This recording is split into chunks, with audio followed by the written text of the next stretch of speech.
Então, pessoal, muita gente me pergunta por que eu estou fazendo isso, né? Por que você está passando todas essas informações, tentando ensinar as pessoas a tirar algumas coisas que as pessoas carregam dentro da mente que causam limitações no trabalho da pessoa, na vida pessoal e ajudar as pessoas a se comunicarem melhor. Qual o objetivo? Você é fisioterapeuta, por que vai fazer isso, né? Então, quando as pessoas me perguntam isso, eu preciso, obviamente, fazê-las entender qual é a coisa que me incomoda no desenvolvimento das pessoas, dos alunos, que eu já formei cerca de mais de 15 mil.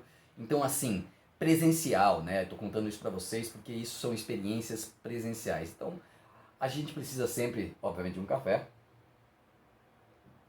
Mas olha só, quando me pergunta por que eu faço isso, eu falo assim, eu tive, alguns anos atrás, situações que me deixaram extremamente constrangidos com relação à forma como os alunos eram cobrados pelos professores, nós professores. Então a gente tinha uma mania, né, de sempre, dentro da educação brasileira, reproduzir aquilo que a gente teve como docente de espelho. Então, quando um professor brasileiro, principalmente da área de saúde, ele é formado, o que acontece? Ele normalmente não tem uma formação em licenciatura, ele tem uma formação específica para a área de saúde, que são bacharelados. E aí, quando ele se forma, muitas vezes ele deseja seguir a carreira acadêmica. E quando ele começa a seguir a carreira acadêmica, o que a gente faz? A gente acaba se espelhando naqueles que foram nossos professores durante todo o período da nossa formação. E muitas vezes esses professores tinham professores muito bons, tinham os professores ruins, como todo curso tem, e obviamente você escolheu um, adotou um para seguir esse caminho. Quando você segue esse caminho, o que acontece?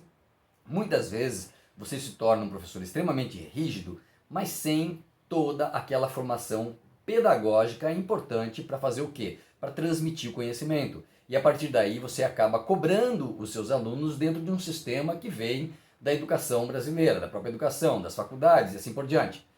E hoje a gente sabe que esse sistema, esse modelo, já dificulta muito o processo de formação, principalmente através das mídias sociais, através da quantidade de informação que os acadêmicos têm, que as pessoas que buscam informação têm, pelo advento da internet. Então há muito tempo eu já parei de fazer com que o aluno fizesse os famosos seminários. Por quê? Porque eu tive situações na minha vida deprimentes com alunos passando extremo nervoso para fazer uma pequena apresentação de 20 minutos dentro de uma sala de aula, aonde muitos dos colegas ficavam rindo, promoviam o que? Aquele chamado bullying, e aí as pessoas passavam situações extremas. Chegou ao ponto de eu, um dia, fazendo um seminário, um dos alunos fazer suas necessidades na sua calça, em pleno seminário.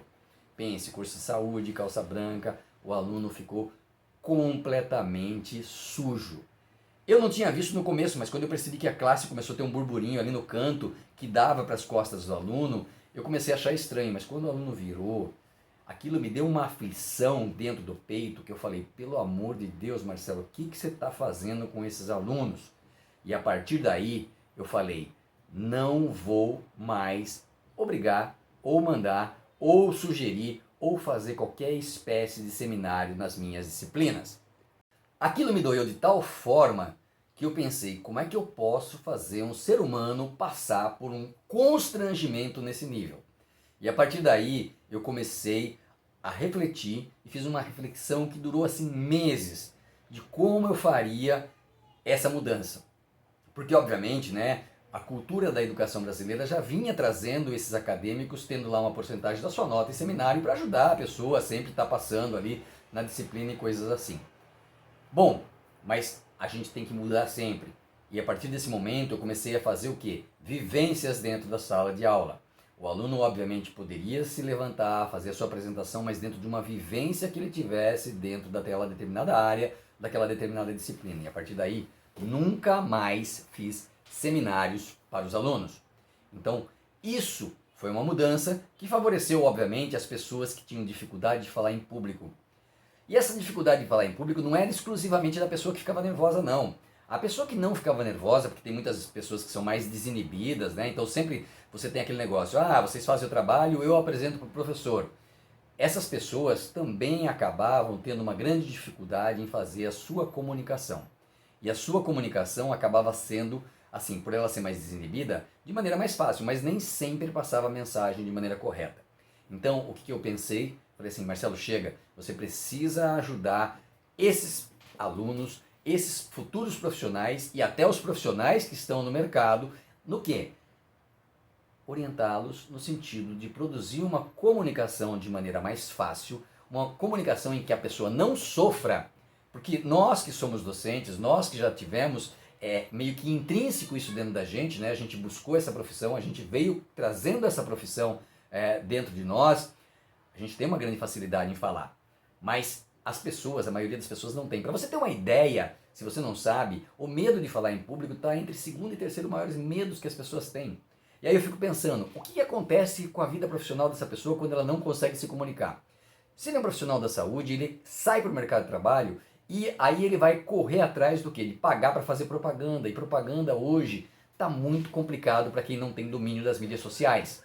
Então ele precisa penetrar em todos os níveis de mídia social. De que forma?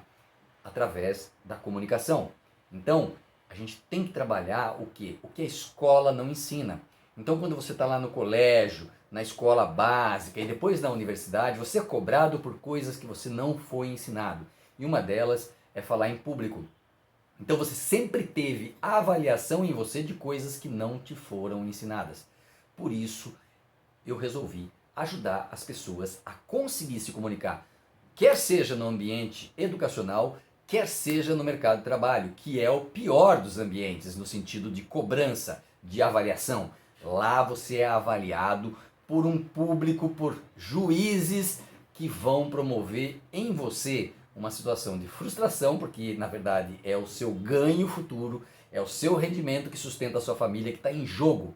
Então, se comunicar nesse sentido é fundamental para que você possa ter o quê? Sucesso e desenvolvimento na sua vida profissional. Muitas pessoas não conseguem sequer pedir um aumento quando estão trabalhando em clínicas, consultórios, hospitais, centro de reabilitação, porque não conseguem comunicar a seus superiores que precisam de um aumento, que aquilo não está dando, ou que a categoria precisa melhorar de função, coisas assim. As pessoas não conseguem ter esse nível de comunicação e aí ele acaba fazendo o quê? Vivendo frustrado o tempo todo. Essa frustração é péssima, isso é muito ruim, fica muito complicado das pessoas conseguirem se desenvolver, conseguirem ter ganhos a mais se ela não consegue se comunicar.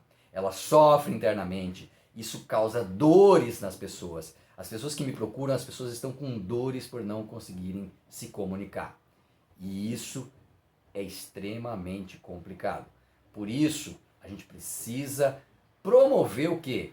Conhecimento para essas pessoas. E aí entra o momento em que eu quero ajudar essas pessoas a fazer o quê? A se comunicar de maneira eficiente, a se comunicar de maneira mais fácil, para que elas possam ter o quê?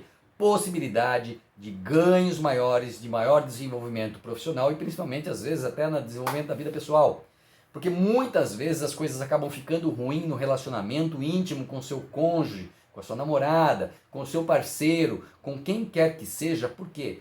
Porque você não consegue ter comunicação eficiente. Ou seja, um fala uma língua, outro fala outra língua e muitas vezes as pessoas estão falando a mesma língua. Mas essa dificuldade acaba sendo o quê? Evidenciada por essa dificuldade de comunicação. Então a comunicação vai te ajudar em tudo nesse processo.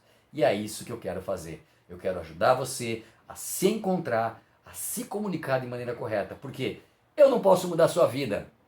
Quando eu falo para você, escute isso que isso pode mudar a sua vida, na verdade eu estou dizendo para você o seguinte, escute isso, veja isso, para que você consiga mudar a sua vida. Eu não posso mudar a sua vida para você, mas você pode mudar a sua vida. Então, começa já. Busque essa mudança. Se comunique melhor. Abra seus horizontes. Supere suas dificuldades.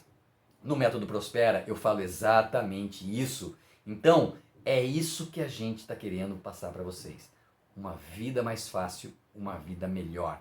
Mais ganhos, ganhos emocionais e ganhos financeiros. Legal? Então, foi o recadinho que eu queria passar para vocês. Beijo no coração, fique com Deus.